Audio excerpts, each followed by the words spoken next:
आज है lecture number 13 de Broglie concept आज हम लोग पढ़ेंगे। ठीक है, सबसे पहले हम जानते हैं कि ये होता क्या है, समझ गया ना। देखिए पहले तो इसका हिस्ट्री लिखवा देते हैं। इन 1924 1924 का समय है। एक फ्रेंच फिजिसिस्ट थे, French physicist Louis de Broglie, spelling है LOUIS, ठीक है ना। Louis de Broglie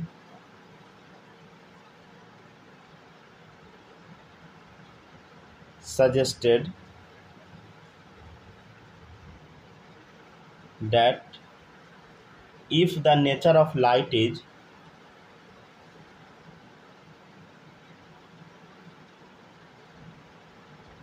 both of a particle and of a wave, then this dual behavior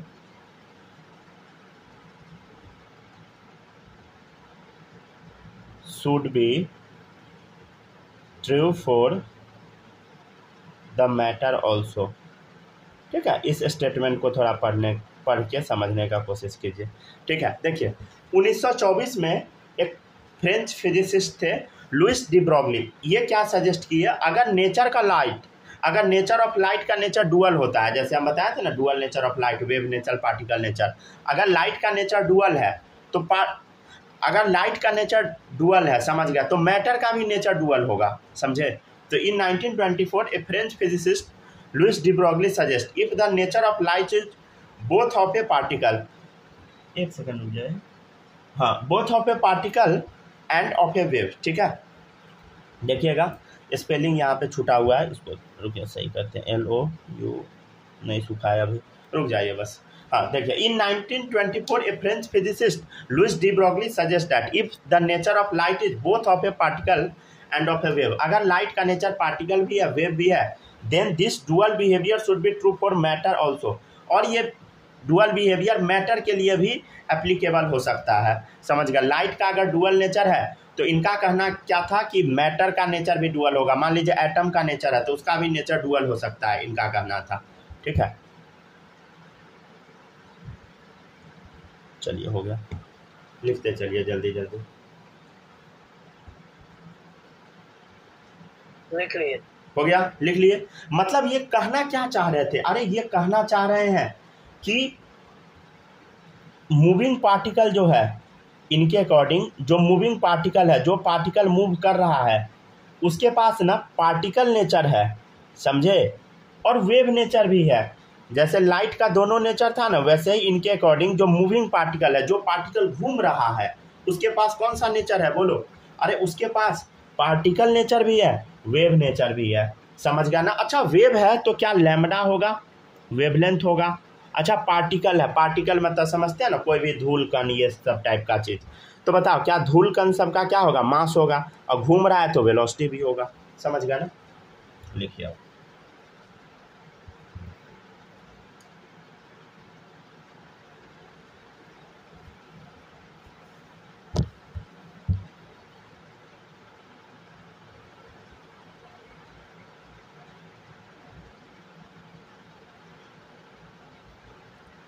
copy कर लिया यहाँ तक। यहाँ पे लुइस लिखना है, ठीक है ना। ये सर कर, स्पेलिंग ओवरलैप कर गया था तो उसको वाइटनर लगाए थे। चलिए देखिएगा, ठीक है, अगर कुछ छूटेगा बताइएगा। चलिए अब देखिए, अब एक और फॉर्मूला बताया गया कि लैम्डा जो होता है वो होता है H/P। P जानते हैं, P होता है मोमेंटम। मोमेंटम के बारे में थोड़ा सा आप 9 में सुने होइएगा, मोमेंटम। ठीक है, क्या होता है P बराबर बोलो mv, ठीक है, मास इनटू वेलोसिटी। ठीक है ना, ये आप सुने होइएगा। ठीक है, P क्या होता है बता, मोमेंटम। V क्या है बता, इसमें वेलोसिटी।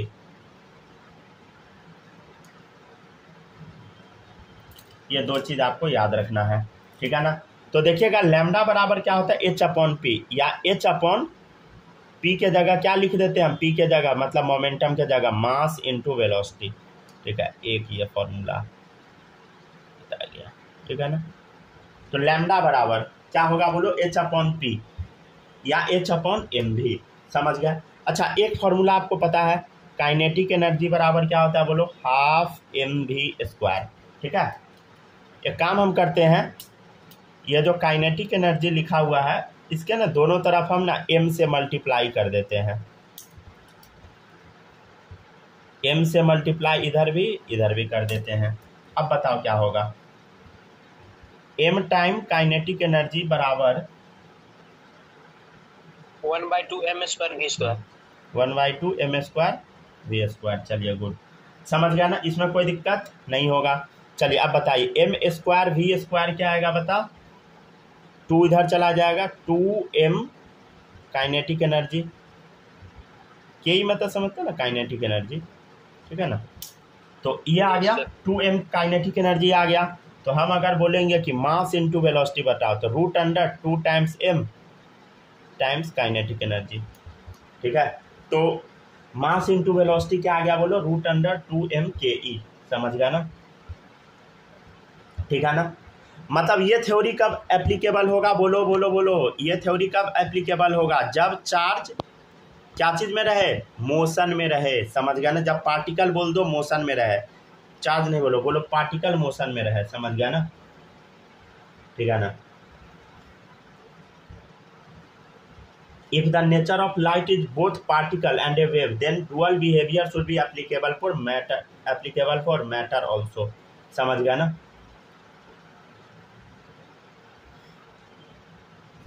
ठीक है। तो अगर मान ले वो जो पार्टिकल है, वो जो चार्ज वाला पार्टिकल है, अगर वो स्टेशनरी रहेगा, स्टेशनरी मतलब रुका हुआ है, क्या इसके पास डुअल नेचर होगा बता, क्या डुअल नेचर होगा, नहीं होगा डुअल नेचर। लेकिन जैसे ये घूमना स्टार्ट कर देगा, जैसे ये पार्टिकल मूव करना स्टार्ट कर देगा, मूविंग पार्टिकल है, इसके पास फट से डुअल नेचर आ जाएगा। ठीक है ना, तब इसके पास कौन सा नेचर आ जाएगा बता, डुअल नेचर, राइट। ठीक है ना, देखते चलिए। अच्छा तो क्या एक और फॉर्मूला यहाँ से डिराइव हो गया क्या, देखिएगा इधर ही बता दे क्या, इधर ही बताते हैं, चलिए जगह छूटा हुआ देखिएगा। अच्छा तो एक चीज़ हम बता सकते हैं क्या, लैम्डा बराबर क्या होगा, h अपॉन पी, या डाल दीजिए h अपॉन एम भी होता है, एम भी बराबर क्या आ गया, √2m ke। यही ना आ गया, मतलब क्या आ गया बोलो, एम भी बराबर क्या होता है, √2m ke, राइट। तो ये एक फॉर्मूला इम्पोर्टेंट है आज के क्लास के लिए, यहाँ पे स्टार मार्क कीजिए, ठीक है, समझ गया ना। अब हम लोग थोड़ा सा और आगे समझने का कोशिश करते हैं, देखिएगा।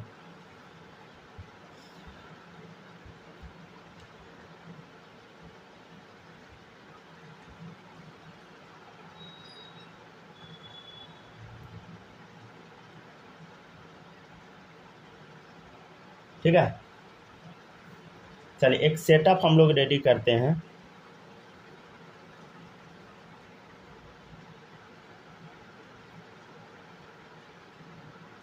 रुक जाइए, तो बैटरी बना दे।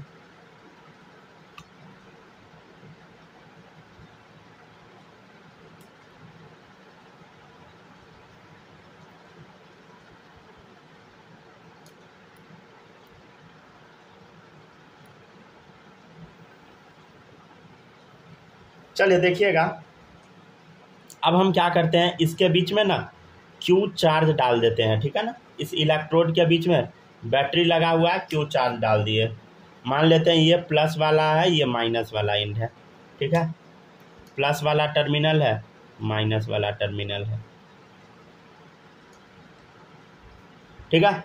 चलिए अब देखिएगा, अब हम जो जो बता रहे समझिएगा। मान लेते हैं ये क्यू चार्ज है, ठीक है, माइनस में नहीं है, सिर्फ पॉजिटिव वाला है, तो किधर खिंचा के जाएगा, ऑब्वियसली निगेटिव के पास खिंचा के जाएगा, ठीक है। तो एक फार्मूला होता है, ये समझ रहे हैं ना, ये पॉजिटिव होता है, ये निगेटिव होता है, छोटा वाला, ये बड़ा वाला पॉजिटिव, छोटा निगेटिव, राइट। समझ गया ना, ये सब तो समझ आता ही होगा। अब देखिएगा, अब जो हम बताते हैं इसको थोड़ा ध्यान से देखिएगा और समझने का भी कोशिश कीजिएगा। देखिए, काइनेटिक एनर्जी का फॉर्मूला एक होता है, काइनेटिक एनर्जी बराबर होता है चार्ज इनटू वोल्टेज। भी का मतलब क्या होता है? वोल्टेज, याद है? भी मतलब क्या होता है? वोल्टेज। या एक और चीज़ पढ़े होइएगा, भी का दूसरा मतलब पोटेंशियल डिफरेंस, याद है 10th में पढ़ाए थे? वोल्टेज या पोटेंशियल डिफरेंस, ठीक है ना, वोल्टेज या पोटेंशियल डिफरेंस। चलिए थोड़ा इसके बारे में जान लेते हैं, ठीक है? क्या है बता? वोल्टेज या पोटेंशियल डिफरेंस, राइट, ठीक है। अब हम समझते हैं, देखिएगा इधर, यहाँ तक में कोई दिक्कत है? पहले बता, नहीं होगा। चलो अब हम समझते हैं इस फॉर्मूला को, ठीक है? फिर से मॉडिफाई करने का कोशिश करते हैं। लैम्डा बराबर क्या था बोलो? H/√2m काइनेटिक एनर्जी, ठीक है, ये था, ठीक है ना। तो काइनेटिक एनर्जी के जगह हम क्या लिख देंगे बोलो? 2m काइनेटिक एनर्जी के जगह बोलो Q × V, राइट, ठीक है, लिख सकते हैं इतना। तो लैम्डा का एक और फॉर्मूला आ गया, समझ गया ना?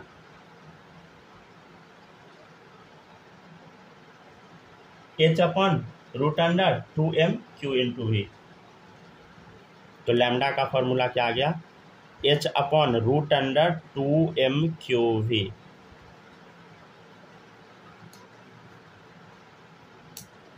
ठीक है।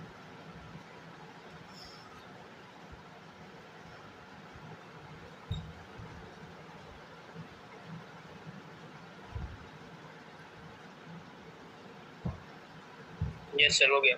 हो गया ना? चलिए अब देखिएगा, नेक्स्ट है, कोई दिक्कत तो नहीं है ना? श्रेया समझ पा रही हो ना? Yes sir. ठीक है ना, जहाँ पर कुछ भी दिक्कत होगा बोलिएगा जरूर, समझे? ठीक है ना, शर्माना नहीं है, सीधे बोलना है, ठीक है ना। ये नहीं होगा कि हम मजाक उड़ा देंगे, बिल्कुल नहीं, समझ गया ना। जहाँ पर भी कुछ भी दिक्कत है बताइएगा, ठीक है। तो इतना आ गया, क्या आ गया बोलो? ये फॉर्मूला आ गया फाइनली, समझ गया ना, ठीक है। अच्छा तो एक बात बताइए, लैम्डा का ये फॉर्मूला आया तो हम बोलेंगे कि बता इलेक्ट्रॉन के लिए क्या होगा फॉर्मूला? फॉर इलेक्ट्रॉन, मान ले इलेक्ट्रॉन घूम रहा है, क्या घूम रहा है बोलो? हम बोले थे ना कि पार्टिकल वेव नेचर दोनों होता है, किसका बोलो? पार्टिकल का। जैसे लाइट का नेचर डुअल नेचर होता है ना, वैसे इसका भी क्या है? पार्टिकल का क्या है बोलो? वेव नेचर है। देखो इधर, और पार्टिकल नेचर, मूविंग पार्टिकल जो है उसके पास दोनों नेचर है, वेव जैसा बिहेव करेगा, वेव जैसा तो चलेगा ही, समझ गया? पार्टिकल नेचर, वेव नेचर दोनों है। चलिए अब दोनों के बारे में थोड़ा डिटेल में हम समझने का कोशिश करते हैं, ठीक है ना। देखिएगा, हम नेक्स्ट अब समझते हैं।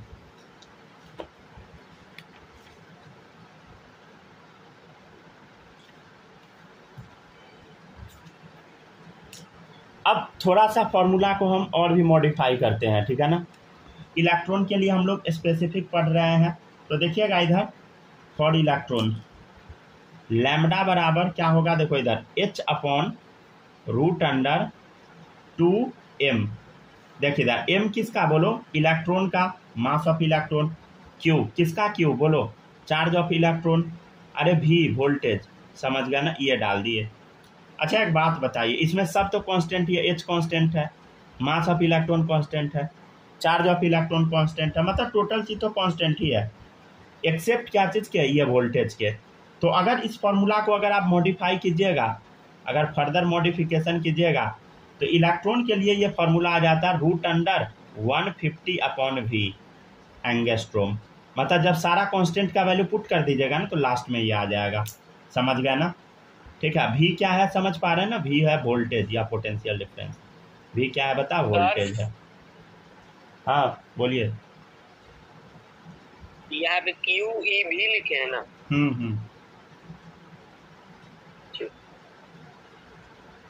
ठीक है ना। और ये एप्लीकेबल किसके लिए बताइए? सिर्फ और सिर्फ इलेक्ट्रॉन के लिए एप्लीकेबल है। ये फॉर्मूला किसके लिए एप्लीकेबल है बोलो? ठीक है, यहाँ लिख लीजिएगा, एप्लीकेबल ओनली फॉर इलेक्ट्रॉन।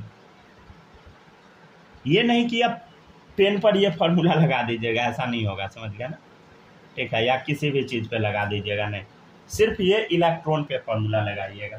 अब ये नहीं कि पेन को घुमा रहे इस पे लगा दिए।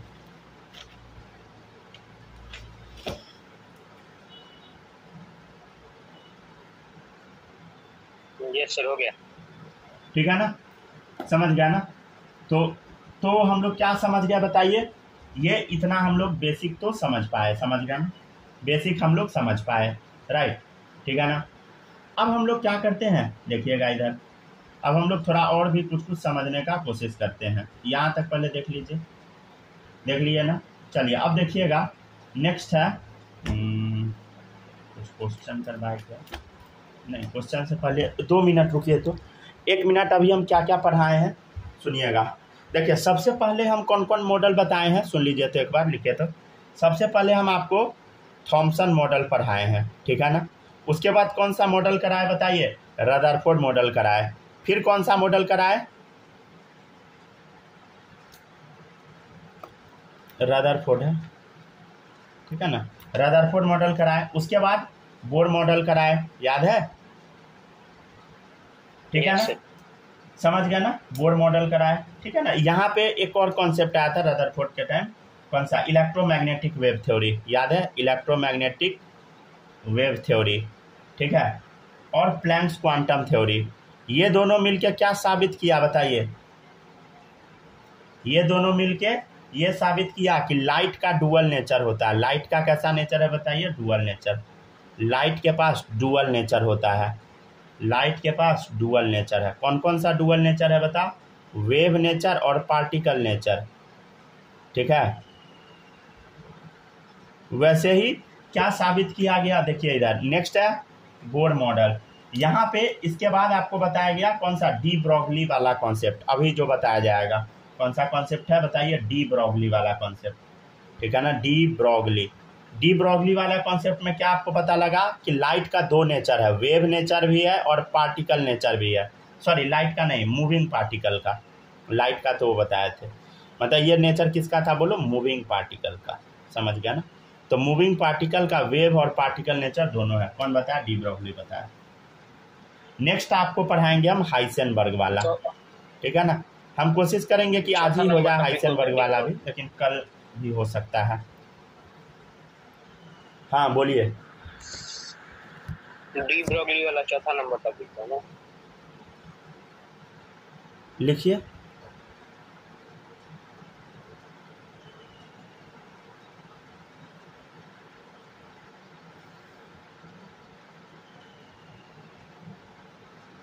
ठीक है ना, और भी टॉपिक है जैसे वेव मैकेनिकल मॉडल,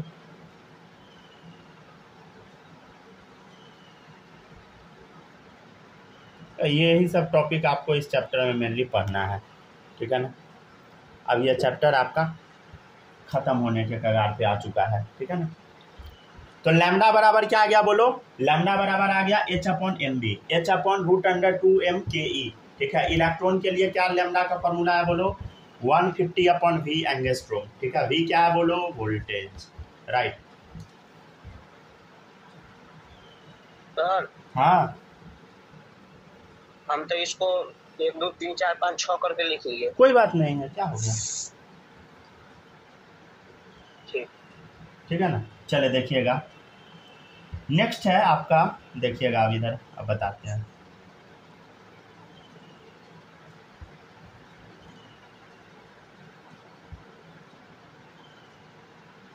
हो गया ना, चलिए अब देखिएगा, अब आगे हाँ, बढ़ते हैं।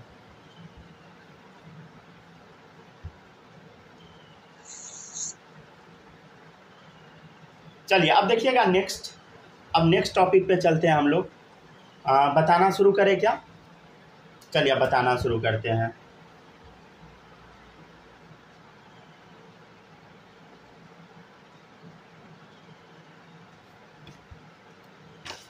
देखिएगा, हो गया ना, यहाँ तक कॉपी हो गया, नहीं आप लिख ली, यस, लिख लिए ना। यस। चलिए अब न्यू टॉपिक शुरू करते हैं, देखिएगा। अच्छा वीडियो कटने वाला है, फिर से ज्वाइन कीजिए तो।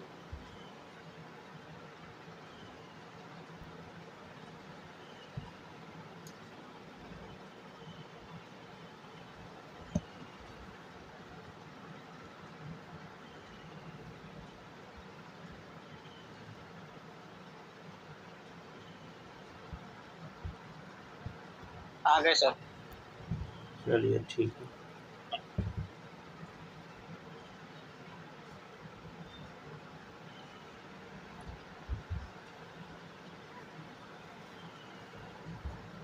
चलिए देखिएगा, नेक्स्ट है, थोड़ा समझिएगा। देखिए ये है पॉजिटिव चार्ज। हम क्या बोले थे कि इलेक्ट्रॉन कहाँ घूमता है, बता, सेल में घूमता है, अपने ऑर्बिट में घूमता है। ठीक है, ये आपको पता है। हाँ सर, ये तो हमको बचपन से पता है। अब देखो, अब ये मॉडल क्या कहा कि ये जो इलेक्ट्रॉन है ना, ये वेव की तरह मूव करेगा। जैसे मान लीजिए यहाँ से शुरू होगा, वेव बनाना है ना, रुक जाइए हम पेंसिल से बनाते हैं, नहीं तो पेन से बनाएंगे, अगर गलत हो गया तो फिर दिक्कत हो जाएगा।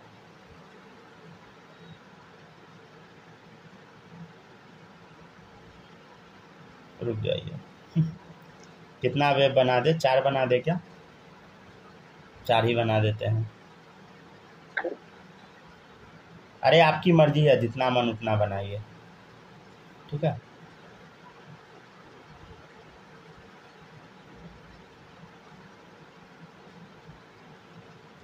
चलो ओवरऑल तो वेव ठीक ही ठाक दिख रहा है। अब एग्जैक्ट नहीं है, आप अपना बना लीजिएगा, समझे आप लोग पेन से बना ले। हाँ बनाइए एकदम। देखिए कैसे बनाइएगा, कितना 4 बना लीजिए कम से कम।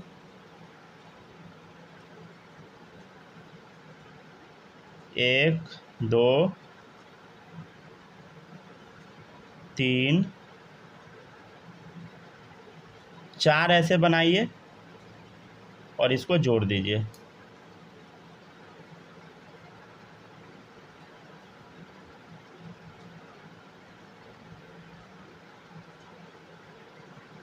ठीक है, आप अपना जितना अच्छा बना सकते हैं बना लीजिए, समझ गया। पेंसिल से रफ जो डायग्राम किया बना लिए सर, मिटा देंगे। पेन से बना लिए सर, पेन से एक नंबर। चलिए ठीक है, आपको जितना मन है उतना वेव बनाइए। हम 4 बना दिए हैं, ठीक है। लाल पेन से आउटलाइन, अच्छा आप तो चलिए देखिए ना, अब समझिएगा। देखिए अब हम आपको क्या बताए थे, मान लीजिए यहाँ से वेव शुरू हुआ, यहाँ तक जाके ख़त्म हो गया, समझ गया ना। देखिए यहाँ से शुरू हुआ, यहाँ ख़त्म, समझ गया ना। तो ये क्या है बता, ये क्या है बताइएगा। वेव का जो ऊपर वाला पार्ट होता है इसको हम क्या बोलते हैं बताइए, क्रेस्ट बोलते हैं, याद है। वेव का ऊपर वाले पार्ट को हम क्या बोलते हैं, क्रेस्ट बोलते हैं, नीचे वाले को ट्रफ बोलते हैं। तो मान लीजिए यहाँ से शुरू हुआ तो यही ना ख़त्म होगा, समझे। ठीक है, इसमें कोई दिक्कत नहीं होगा, समझ गया ना, क्रेस्ट ट्रफ ये सब है। अब हम समझते हैं थोड़ा सा इसके बारे में और डिटेल में। रुक जाइए, अब इसको मिटा दें। चलिए देखिए, दूसरा क्रेस्ट पे जाके खत्म हो जा रहा है। क्या, एक क्रेस्ट से चल रहा है, दूसरा क्रेस्ट पे जाके खत्म हो जा रहा है। अब वेव है तो ऐसा ही बनेगा ना, ठीक है। पहली बार में इतना सही बना है। प्रैक्टिस कई बार करके आए थे। नहीं तो इतना सड़ा हुआ बनाते थे जो, ठीक है ना। अभी भी एग्जैक्ट नहीं है। चलिए देखिएगा, नेक्स्ट है। तो अब एक बात बताइए, हम क्या बोले थे कि इतना जो लंबाई होगा इसको हम क्या बोलेंगे, 1 वेवलेंथ। क्या बोलेंगे बताइए, 1 वेवलेंथ। एक वेव है, यहाँ से शुरू हुआ यहाँ खत्म हो गया तो एक वेव, ठीक है। फिर देखिएगा, ध्यान से देखिएगा, ये वेव है, यहाँ से शुरू हुआ यहाँ खत्म होगा तो ये क्या हो गया बताइए, फिर से ये आपका क्या हो गया बोलो, अरे दूसरा वेवलेंथ हो गया, राइट, ठीक है। और देखिए, मान ले यहाँ से यहाँ, ठीक है, ये हो गया आपका तीसरा वेवलेंथ। मान ले यहाँ से यहाँ, ये हो गया आपका चौथा वेवलेंथ। तो टोटल कितना वेवलेंथ हुआ बोलो, 4, राइट, समझ गया ना, ठीक है। और घूम कैसे पाथ पे रहा है बोलो, 2πr पे, समझ गया ना। सर्कल का एक चक्कर काटा, 2πr बराबर क्या होगा, कितना वेवलेंथ, कितना वेव बनाया बोलो, अरे 4 वेव बनाया, राइट। तो lambda plus lambda plus lambda plus lambda, right, समझ गया ना। तो क्या आ गया फॉर्मूला, 2πr बराबर 4 लैम्डा। अरे सर 4 क्यों आ गया, 4 ही वेव तो आप बनाए हैं, 1 2 3 4, समझ गया ना। अरे यहाँ से शुरू हुआ 1 वेव, यहाँ से शुरू हुआ 2 वेव, 3 वेव, 4 वेव, तो 4 लैम्डा आ गया। क्या सर इससे ज़्यादा भी वेव हो सकता है, हाँ भाई क्यों नहीं होगा। तो यहाँ लिख दे 2πr बराबर n times of lambda. n क्या है, number of waves, number of waves, right. ठीक है, समझ गया ना।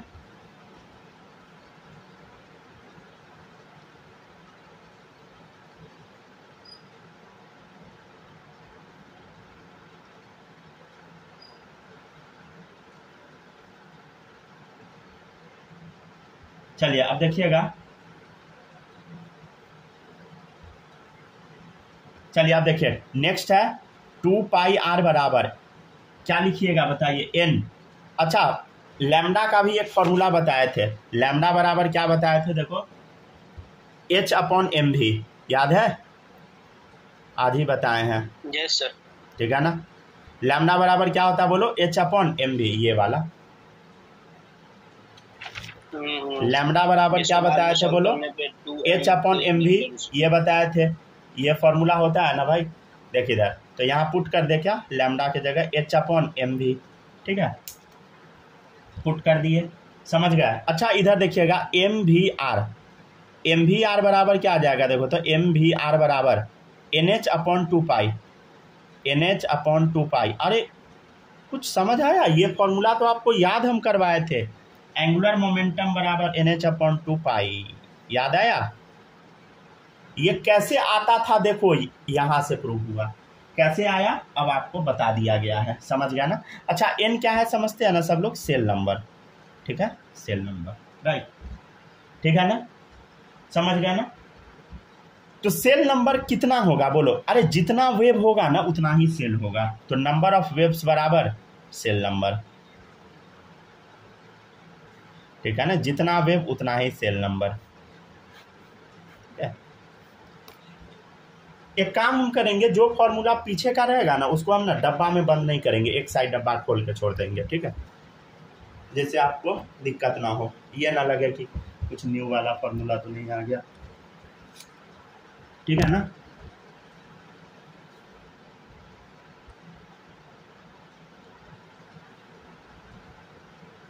ठीक है ना, तो लैम्डा का आपके सामने 3 फॉर्मूला आ गया, समझ गया ना। एक बार छोटा सा रिकैप देना पड़ेगा हमको, जैसा लग रहा है। चलिए देखिएगा, नेक्स्ट है डी ब्रॉगली कॉन्सेप्ट, थोड़ा सा रिकैप देना पड़ेगा, देखिएगा नेक्स्ट। पहले देखिए डी ब्रॉगली कॉन्सेप्ट में अभी आप क्या क्या सीखे एक बार बता देते हैं, ठीक है। अभी आप सीखे लैम्डा बराबर क्या होता है बोलो, h/mv, ठीक है, mv को हम क्या लिख रहे थे बोलो, √2mke, राइट, कोई दिक्कत तो होगा नहीं। इलेक्ट्रॉन के लिए हम क्या फॉर्मूला निकाले थे बोलो, √150/v एंगस्ट्रोम, किसके लिए था, फॉर इलेक्ट्रॉन, ठीक है। ये दोनों फॉर्मूला इंपॉर्टेंट है, इसको डब्बा में बंद कर दे, ठीक है। एक और फॉर्मूला अभी हम पढ़े थे, क्या पढ़े थे बोलो, 2πr बराबर बोलो n टाइम्स लैम्डा, n क्या था बोलो, n क्या है, लैम्डा, देखो n क्या है, number of waves, number of waves, number of, ठीक है, नंबर ऑफ वेव्स किसके बराबर होता है, अभी हम बताए हैं सेल नंबर के बराबर, सेल नंबर, सेल। चलिए गुड, समझ गया ना। अब देखिएगा एग्जाम में ना 3 तरह का क्वेश्चन आएगा आपके सामने लैम्डा वाला, क्योंकि 3 फॉर्मूला बता दिए अभी तक हम टोटल लैम्डा से रिलेटेड। अब तीनों फॉर्मूला को थोड़ा सा हम डिकोड करते हैं, देखिएगा। पहला फॉर्मूला बताए थे, याद है, यहाँ पे ना रिवीजन करा रहे हैं, ठीक है ना, कोई नया कॉन्सेप्ट नहीं है। रिवीजन में अभी क्या बता रहे हैं, लिखते चलिए। देखिए एनर्जी बराबर क्या होता है बोलो, याद है, NhC/लैम्डा।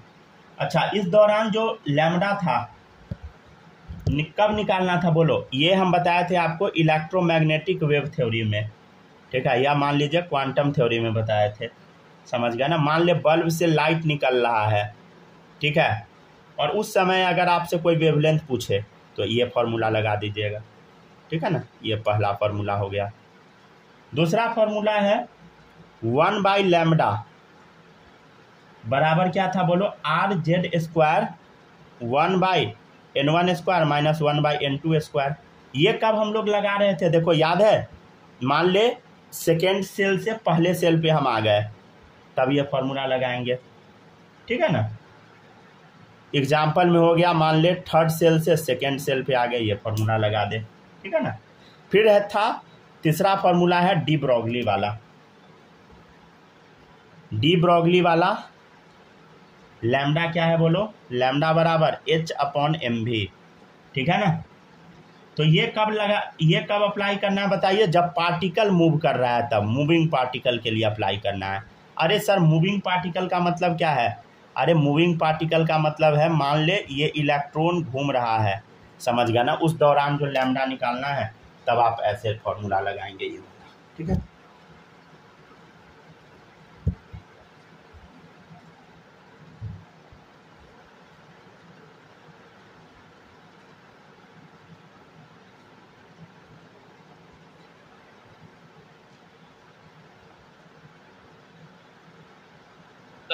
हाँ सर बीच वाला फॉर्मूला में जो N2 पे एरो देके N1 लिखे हैं, उसका मतलब क्या है सर? N2 से N1 पे जा रहा है, मतलब हायर सेल से लोअर सेल पे जा रहा है, लोअर सेल पे जा रहा है, ठीक ठीक है ना। पीछे सब लिखवाए हुए हैं, देखिएगा। नेक्स्ट है a body of mass 0.01 kg is moving with velocity is equal to 100 metre पर सेकेंड, ठीक है। Find its de Broglie wavelength, ठीक है। एक बॉडी है जिसका मास आपको दे दिया है, पूछ रहा है डी ब्रोगली वेवलेंथ बता। तो डी ब्रोगली वेवलेंथ का फॉर्मूला क्या होता है, लैम्डा बराबर H/mv। प्लैंक्स कांस्टेंट याद है ना, 6.6 × 10⁻⁻34, ठीक है ना। प्लैंक्स कांस्टेंट का वैल्यू तो याद होगा। मास कितना दिया है बोलो, 0.01 kg का पार्टिकल है, कितने सेकेंड से घूम रहा है बोलो, 100 मीटर पर सेकेंड। अच्छा ये सब यूनिट समझ आता है ना आप लोग को, मीटर पर सेकेंड, मास का केजी में चाहिए, समझ गया ना। ये सब आपको समझ आना चाहिए, सेंटीमीटर ये सब नहीं मान लीजिएगा, गलत हो जाएगा, समझे। तो सॉल्व कीजिएगा तो इतना आ जाएगा, 6.6 × 10⁻⁻34 मीटर, ठीक है।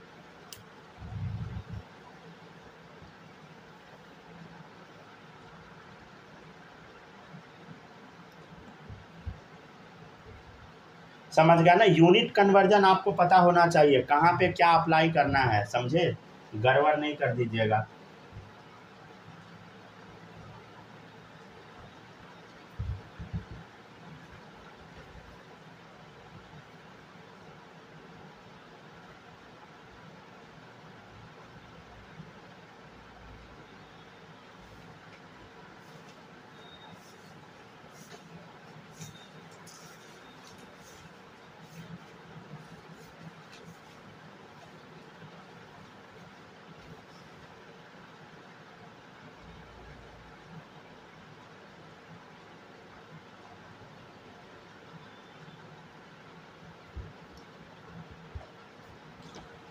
हो गया क्या?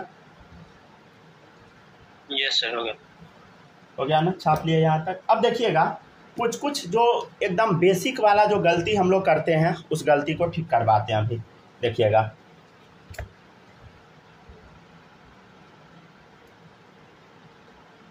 देखिए कुछ गलती जो एरर हमसे हो जाता है, मान लिया अगर दिया रहेगा इफ मास बराबर 100 ग्राम, समझ गया ना।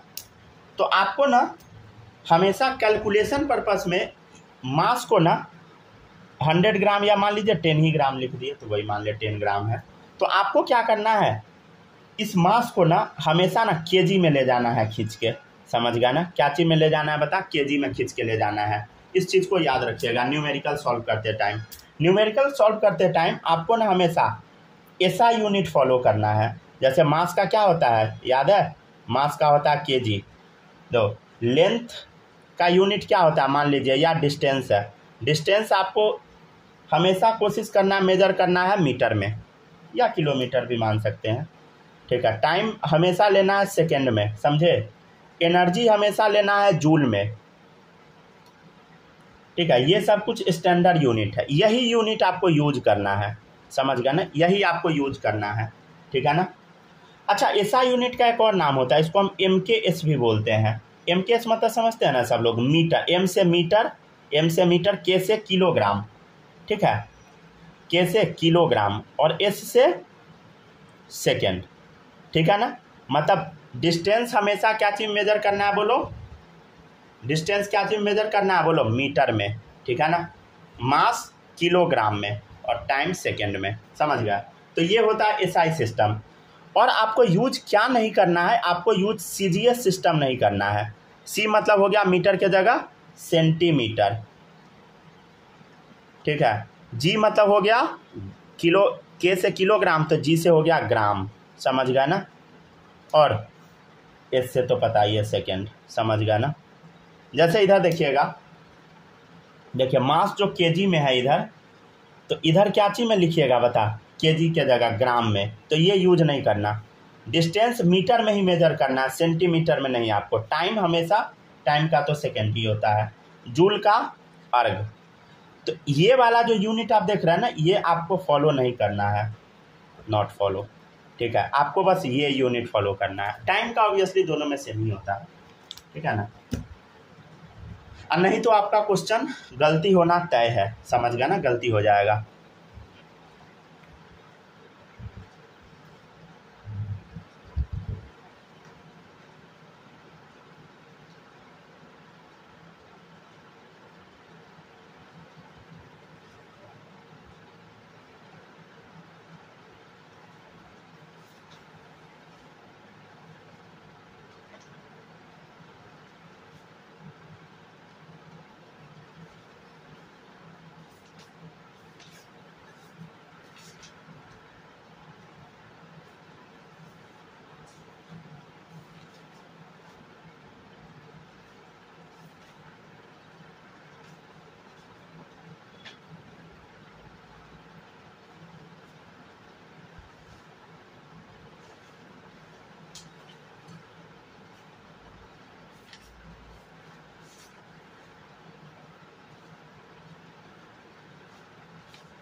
हो गया ना। चलिए देखिएगा नेक्स्ट। एक मिनट सर, एक मिनट, थोड़ा सा मत छापते चलिए ये क्यों बताए हैं, क्योंकि अभी आपको काम देगा, समझ गया ना। काम अभी नहीं, ये हर जगह देगा, समझे। पूरा कोशिश करना है कि ये सब फालतू फार्मूला यूज ना कर दे, इधर वाला यूज ना कर दे, नहीं तो गलती हो जाएगा, समझे। गलती होने का प्रोबेबिलिटी बहुत ज़्यादा है, समझे। आज ये पूरा खत्म करा देते हैं, ठीक है ना। हाइसेनबर्ग वाला कल कराएंगे। देखिएगा नेक्स्ट है। स्नेहा, कोई डाउट यहाँ तक में?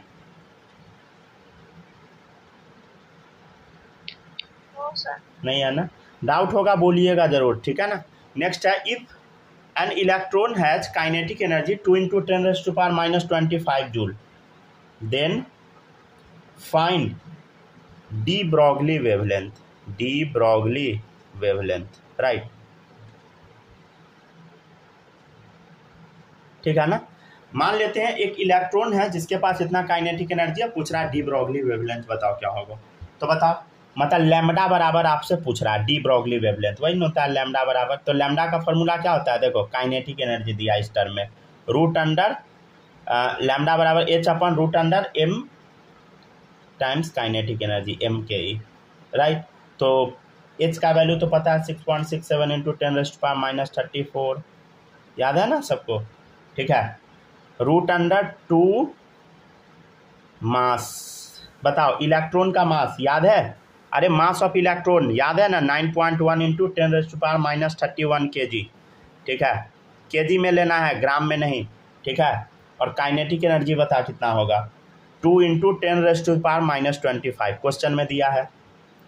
सॉल्व कीजिएगा, आएगा ये 6.6 × 10⁻34 अपॉन, कीजिएगा, देखिए 2 2 जा 4, 9 4 जा 36, लमसम आएगा 36 पॉइंट समथिंग आएगा, 36 मान लेते हैं, 10⁻⁻56,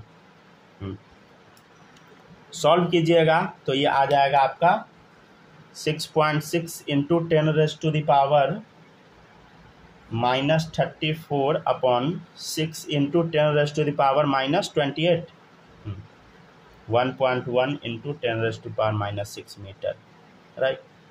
चलिए बना दीजिए।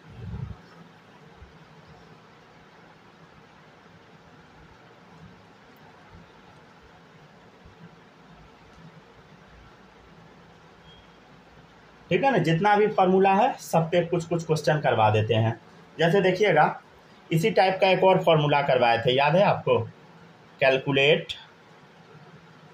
D Broglie wavelength of electron present in third orbit of hydrogen atom. कुछ याद आ रहा है? लैम्डा का एक और फॉर्मूला बताए थे, याद है? 2πr बराबर n लैम्डा। उस फॉर्मूला पे बैठाइए।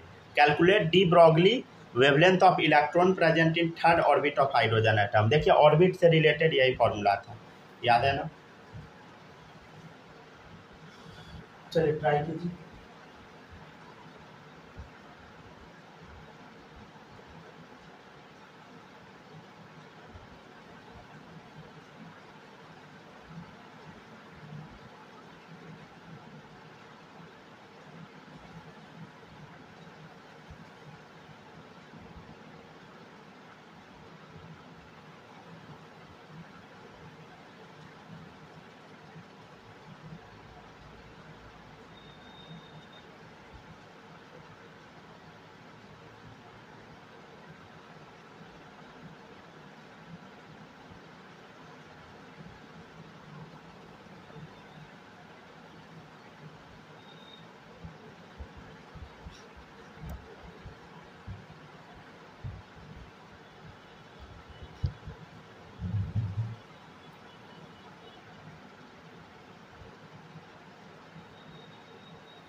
हो गया?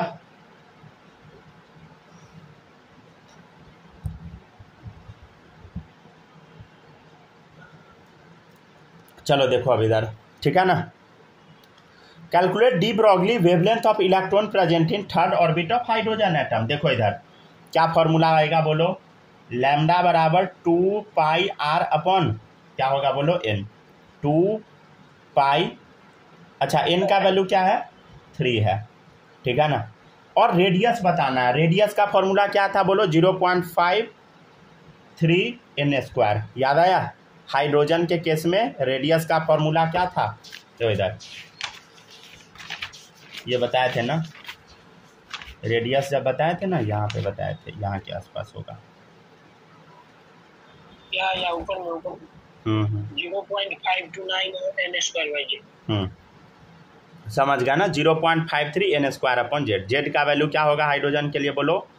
बोलो 1। समझ गया ना? तो 0.53 n² या 529 n² लिख दीजिए, ठीक है ना। तो बताए थे हम कि कैलकुलेशन पर्पस के लिए 0.53 इंटू n² कर देना है, मतलब थर्ड सेल है, ठीक है। अब जो भी है कैलकुलेशन देख लीजिएगा। 0.53 इंटू 3 बराबर आ जाएगा 9.2 एंगस्ट्रोम, ठीक है। बस आपको सिखा रहे हैं, समझ गया ना, सॉल्व करना कैसे अप्रोच करते हैं ये सब क्वेश्चन को।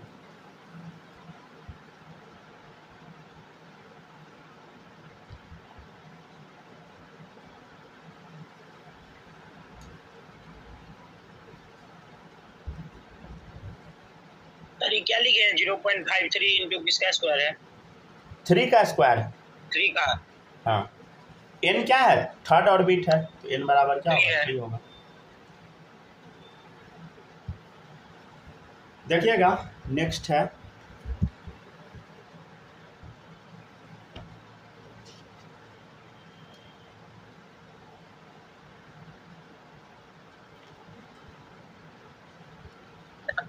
चलिए यहाँ तक लिख लिए। अब नेक्स्ट टॉपिक है आपका, यस सर, लिखते चलिए। 2 particles A and B are in motion if mass of B is 25% of the mass of particle A। ठीक है ना। and velocity of particle B is 50% of velocity of A, and lambda A is 4 into 10 raised to the power minus 5 meter, then calculate lambda of particle B।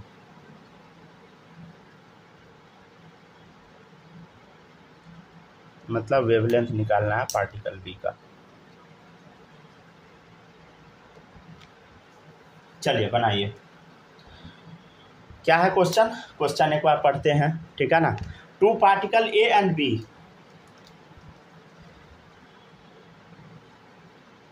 Are in motion में है। If mass of B is 25% mass of particle A, ठीक है ना। मान लीजिए मास of particle ए दिया है m, तो मास ऑफ पार्टिकल बी क्या होगा बोलो, इसका 25% है, मतलब m/4 है, ठीक है ना। और क्या क्या दिया है, and velocity of particle B is 50% of velocity of A. मतलब मान लो वेलोसिटी ए का v है, तो इसका वेलोसिटी कितना दिया आपको, वेलोसिटी ऑफ बी 50% है, मतलब v/2 है, ठीक है। समझ गया ना। चलो बनाओ।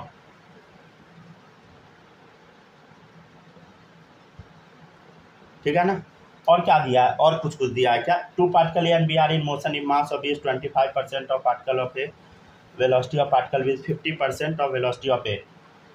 अच्छा, लैम्डा ए का वैल्यू भी दिया, लैम्डा ए दिया है आपको 4 into 10 raised to the power minus 5 metre, then calculate lambda of particle B, ठीक है ना। चलिए यहाँ तक पहले छापिए, ये सब दे रखा है क्वेश्चन में, समझ गया ना। चलिए अब आपको निकालना है फॉर्मूला। अच्छा, लैम्डा बराबर क्या होता है बोलो, h/mv, याद है ना, मास वेलोसिटी के टर्म में लैम्डा का फॉर्मूला वही होता है। पहले यहाँ तक कॉपी कीजिए। हाइसेनबर्ग अनसर्टेनिटी प्रिंसिपल कल पढ़ाएंगे, ठीक है, आज नहीं, क्योंकि आज थ्योरी बताने से कोई फायदा होगा नहीं, फिर कल रिवीजन कराना पड़ जाएगा।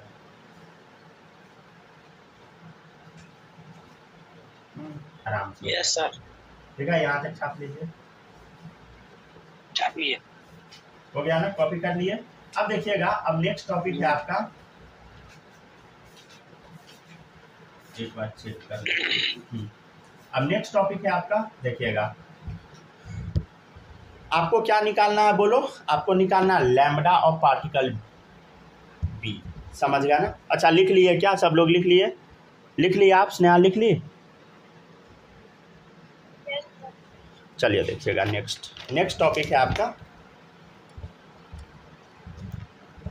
क्या पूछ रहा है, calculate lambda of particle B, ठीक है ना, राइट।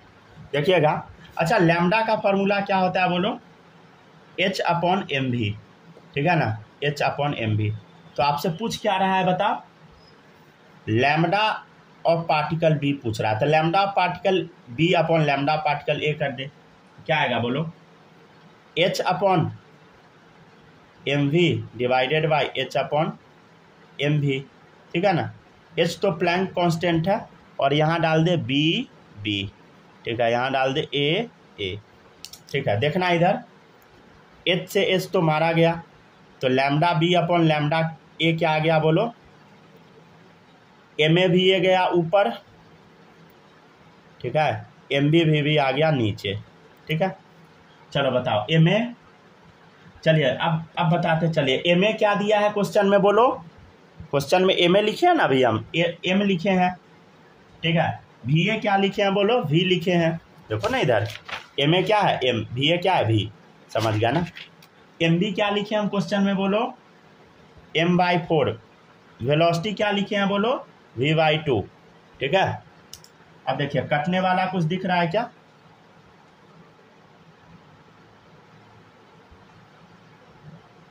ठीक है ना, कटने वाला दिख रहा है क्या, देखो m से m मरा, b से v मरा, ठीक है ना। क्या आ गया बोलो, 8 आ गया क्या, ये ऊपर चला जाएगा तो 8 आ गया, तो लैम्डा b बराबर क्या आ गया बोलो, 8 टाइम्स लैम्डा a, समझ गया ना। और लैम्डा a का वैल्यू क्या दिया क्वेश्चन में, 4 × 10⁻⁻⁵, तो क्या आ गया 32 × 10⁻⁻5 मीटर।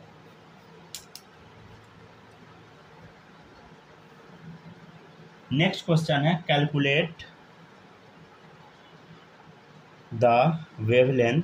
अगर आप लोग को दिक्कत होगा, सारा क्वेश्चन आप रिपीट कर सकते हैं, कोशिश कीजिएगा कि बिना रिपीट किए वीडियो हो जाए, समझ गया ना। लेकिन अगर दिक्कत होगा तो इनकेस अगर दिक्कत होता है तो आप देख सकते हैं, ठीक है ना। देखिएगा नेक्स्ट है calculate the wavelength of an electron moving under a potential difference. Potential difference मतलब समझते हैं सब लोग, वोल्टेज ऑफ 1.5 वोल्ट, ठीक है ना। ये फॉर्मूला लगाना है। अच्छा याद है ना, वेवलेंथ का फॉर्मूला क्या होता है, 150/V एंगस्ट्रोम, ठीक है। लैम्डा का ये भी फॉर्मूला बताए थे, याद आया, कैसे निकलेगा लैम्डा बता, 150/V कितना है 1.5 एंगस्ट्रोम, राइट, कितना आ गया √100 10 एंगस्ट्रोम, ठीक है।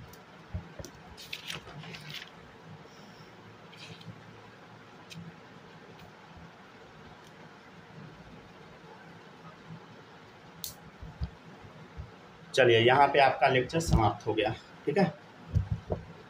अगर ऑनलाइन वाले कुछ भी दिक्कत होगा बताइएगा, ठीक है, कमेंट में लिखिएगा, ज़रूर हम सॉल्व करने का कोशिश करेंगे।